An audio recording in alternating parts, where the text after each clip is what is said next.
Okay, you've got this great hobby, but you want to turn it into a business? Please watch this video.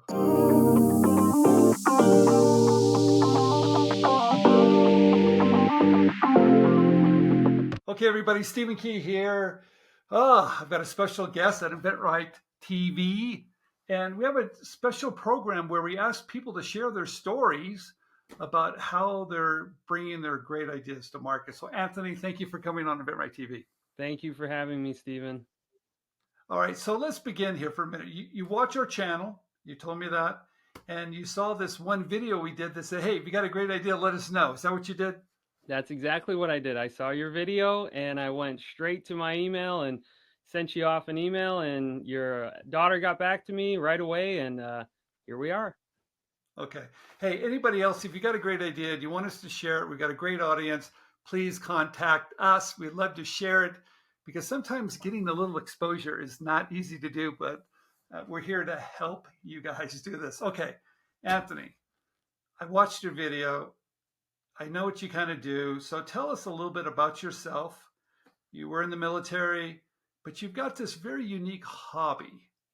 So tell Yes. us a little bit about yourself. Yes. So I was nearing retirement. I did 20 years in the Army. I retired as a major, and one of the things you want to do is keep yourself busy, because you go gung ho for 20 years and you got to, keep your hands busy. And so I got into watch repair. I had always worn watches through the military. You have to have a watch, you got to be on time. So I have a passion for watches. I've always worn one. And I seen some videos on YouTube of guys tearing them down and fixing them up, and it really interested me. So I ended up, trying it out, and it's really fun. It's a really kind of addicting hobby, just like everything else. And so I got into that, but then what I realized was that you need to, have all these tools and all this gadgets and everything to be able to fix it and clean all the old gunk and everything off.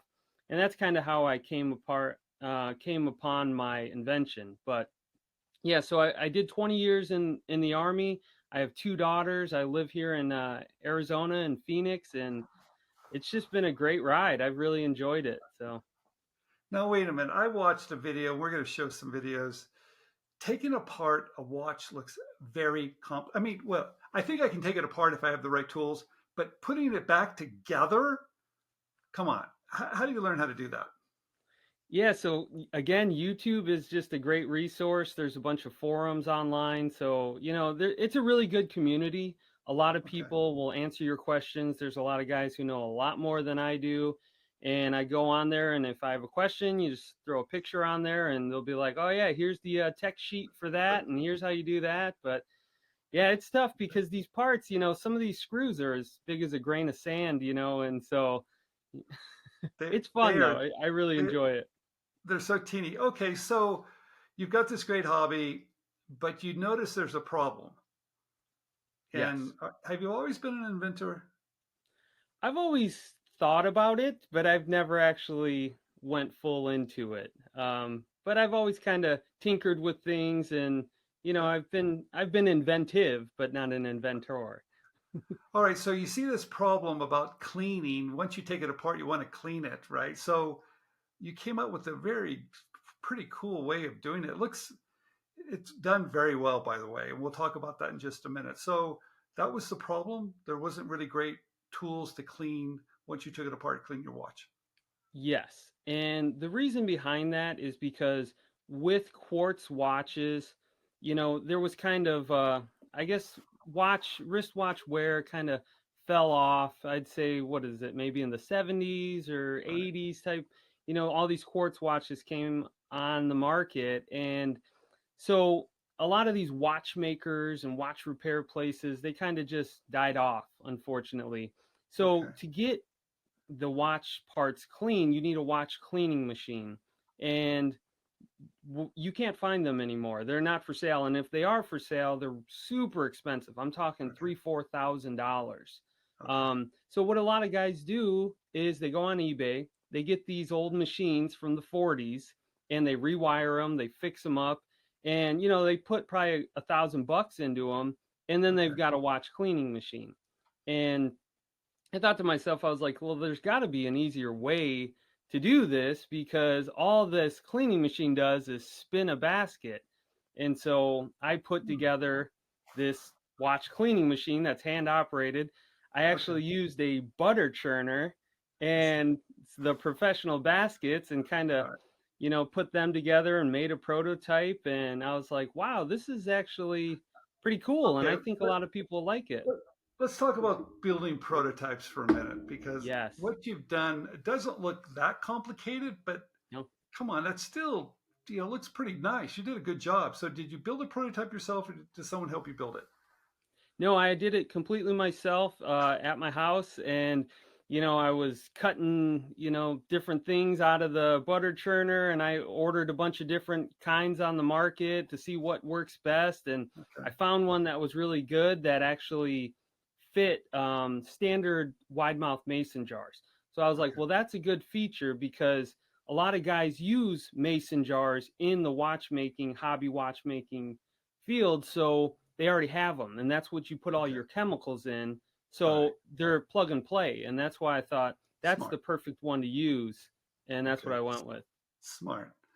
Okay. So you build a prototype, and now you're figuring, hey, this is working pretty good, and I'm using Hmm. it myself. But how do you go from like, hey, I'm going to build a prototype, to like, I've actually got to get this made so I can sell some of them? How did you do that? Who did you contact to help you? Yeah, so I contacted a lot of machine shops and, prototype manufacturing places here in the States, but I really reached a lot of dead ends. And everyone kind of told me, like, we can't make that. There's too many parts. We don't do it all in house. It would cost Okay. you almost, $500 to make one of these. So you wouldn't even be able to sell it at an affordable cost. And so that kind of led me to how I ended up getting it made overseas. Okay. How did you find someone overseas? Did you just go online, or how do you Well, do that? a fellow inventor I actually called, who has a machine shop, and apparently he told me he has a couple inventions under his belt. And Okay. so I happened to call him. He was in Phoenix. He was at a dental appointment, Okay. and he chatted with me for 30 minutes and So, told me everything I need to do. So whoever that guy is out there, thank you. I don't even know his name, but he told me to go on Alibaba and find a company that's making something similar, which they were selling butter churners. And I told, okay. and you get on this chat feature, and her name's Anna. We still talk, and this is my contact there. And Okay. she was like, "Yeah, we can make it." Of course, they'll tell you they can make anything, but Okay. she was like, "Is this for making butter?" I was like, "No, no, no, no. This is for watches. This is a new product." And Okay. months and months passed, and I got my sample, and off to the Okay. So you races. got a sample. You got a good referral, which is very important. You got your first samples. So was the sample good? I mean, was it okay? Your first Sample sample? was really good. And the samples are usually good, I've heard. And then you usually deal with some quality control issues Of for the course. production model. So Okay. the sample they send you, I That's mean, good. they want your money. So that is a good product. Okay. So what's your minimum quantity that you have to order? So I have to order 500 at a time. That's my Okay. minimum order quantity. Is that expensive? Oh yeah. How do Yeah, you it get is expensive. It'll cost me about $30,000. Okay. Well, that's not a small number. You just have $30,000 in your checking account, or how do you do that? Well, I kind of just went for broke and went into my savings and Okay. cashed out my 401k, and I just went for it. Okay. All right. So where are you in terms of protection? When did you start to say, hey, maybe I need to file a patent on this? So because I was watching your videos at the time, I knew a few things, and I wanted to get that right away. And I didn't want to go with the not provisional patent, because I knew I was going to go forward with this. So I Okay. just went all Wow. in. I went through LegalZoom. I got a patent attorney, and I filed a utility non-provisional patent Okay. last year in You didn't May. listen to me. You just went straight for No, the. I didn't. I That's should okay. have, Okay, but good. it would have just cost extra because I was going to go You're doing the it. full You're route okay. anyway. So you're going full steam ahead. How long did it take for that to issue, or has it issued yet? No, I actually tried to check in on them Okay. about a month or two ago. Still Okay. nothing from the Okay. patent office. So It takes it's been time. over a year and no movement yet. Okay. All right. So you've got 500. They look pretty good. You probably put a website up by this time. Did a little videos. How do you hmm how do you sell it? Because you're doing well selling them. How do you market what you're doing? How do you do that? So I do all my own marketing. One of the great things initially, because I've already sold through that first 500 and I'm now on to my second 500. Nice, good. But I was doing a lot of pre-orders, just Oh, doing little videos, okay. Facebook, and all kinds of different ads on Instagram and YouTube and my website. And I actually lucked out because there's a watchmaker YouTube channel called Watch Repair Tutorials, and that's where I learned a lot of the Okay. trade.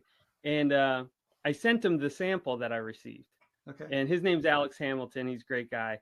He's a retired watchmaker, and he ended up featuring it in a video of his. And I'm telling you, it was fire after that. I was selling 20 a day. I mean, Really? everyone was contacting me, so that was a big break for me. So if someone was going to start out like you, watch InventRight TV. Good. Thank you for doing that. How much money should you budget? Should you budget? I mean, Well, it takes I money. mean, And yeah, if you're including, because I mean the patent, I mean that could be 6 to 10 grand. easy. But if you just do a provisional, Yeah. um, then I would say $30,000 to $40,000. I mean, it all depends. If you're making little widgets that are cheap to make, then it probably not as much. Okay. But mine Well, have a kind of a substantial cost, yeah. even at the manufacturer. I always think it's good to tell people that because sometimes they say, well, I'll just order a couple, I'll put it on Amazon and I'll see what it does. But even a few to get it going does take some money and time and Oh yeah. patience. Um, patient. Anything you'd like to tell someone that's listening to you that wants to do this? What advice would you give them, Anthony? Okay, so a couple things.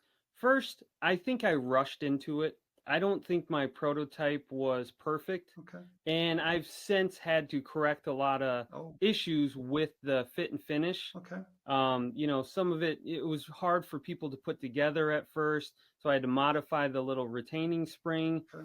That was, I was offering discounts and getting returns, so Okay. that could have been prevented had I just spent a little bit more time doing the prototyping. Okay.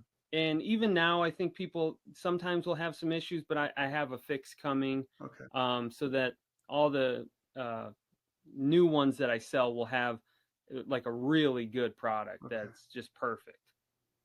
So Wonderful. that's one thing. And then the other thing was just that the whole process, like how I kind of, it's really not out there. I had to figure this all out on myself. But if you are getting it manufactured overseas, the whole Alibaba, how to source that, how to, Yeah. get in contact with them, that I didn't know. And it was really hard to try and get it made in America. And I didn't realize that. So Okay. that was frustrating. So I think people just knowing that going into it would Okay. be helpful. Well, hopefully that changes in the future. Um, Yes, we hope so. We sure do. Anthony, thank you very much for coming on InventRight TV and telling your story. Okay, Anthony, where can I buy it? Okay, so if you go to my website, I sell it at www.markingtime.com.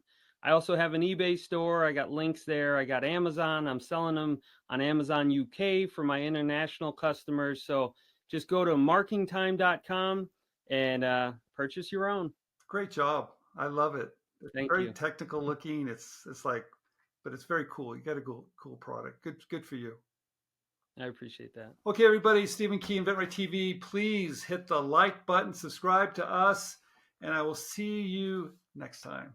Okay, you've got a great product idea and you're not quite sure what to do. Or maybe you've got inventory in your garage because you were selling your product on Amazon and you don't want to continue doing it, but you want someone to help you license your idea to a company to bring it to market for you. We have a new program that's called Gateway, where we do all the work for you. We'll find the right companies and the right people to make sure your product is pitched correctly to get the licensing deal. This new program is called Gateway. If you're interested, please check it out.